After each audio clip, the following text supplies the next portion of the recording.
জাতির পিতা আজকে আমাদের মাঝে নেই, কিন্তু তার আদর্শ নিয়েই দেশটাকে গড়ে তুলেছিলাম, কিন্তু সেগুলি আজকে ধ্বংসস্তূপে পরিণত করে এমনকি মানুষের জীবন কেড়ে নিয়েছে। এদের বিচার একদিন হবে। এই জন্য আমি আন্তর্জাতিকভাবেই চাই যেটাকে তদন্ত হোক এবং সুষ্ঠু বিচার হোক, কারণ বারবার আমাদের উপরেই তো হামলা হয়, আমাদেরই তো লাশ পড়ে। কাজে জঙ্গিবাদ সন্ত্রাসের স্থান বাংলাদেশে হতে পারে না। আর এদের মূল শক্তি যে ওই জামাত ইসলামী এবং শিবির, যারা একেবারে মানে অস্ত্র শস্ত্র ট্রেনিং দিয়ে তারা নামে, এই তাদেরকে আমরা এখান থেকে ব্যান করে দেওয়া হবে। সন্ত্রাস বিরোধী যে আইন 2009, সেই আইনের 18 ধারা অনুযায়ী এদেরকে ব্যান করে দেওয়া, কারণ এদের জন্য সামাজিক এর জন্য মর্যাদা না থাকে। হ্যাঁ, এরা তো জঙ্গিবাদী হিসেবে আন্ডারগ্রাউন্ডে যে আবার ধ্বংস করার চেষ্টা করবে, কিন্তু সেখানে ওই জঙ্গি সংগঠন হিসেবে এদেরকে মোকাবেলা করা এবং মানুষকে রক্ষা করার চেষ্টা সকলকে মিলে করতে হবে, কারণ বাংলার মাটিতে জঙ্গির ঠাঁই হবে না।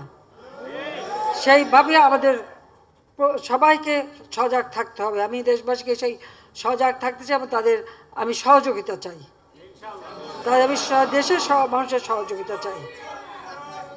আমি জানি বারবার আঘাত আসবে, আমি পরোয়া করি না। আল্লাহ জীবন দিয়েছে, একদিন নিয়ে যাবে, কিন্তু যেখানে মানুষের জন্য কল্যাণের কাজ, সে কল্যাণের কাজ আমরা করেই যাব। আজকে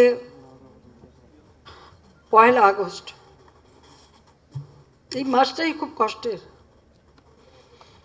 জাতির পিতা তার রক্ত দিয়ে রক্ত ঋণ শোধ করে গেছেন।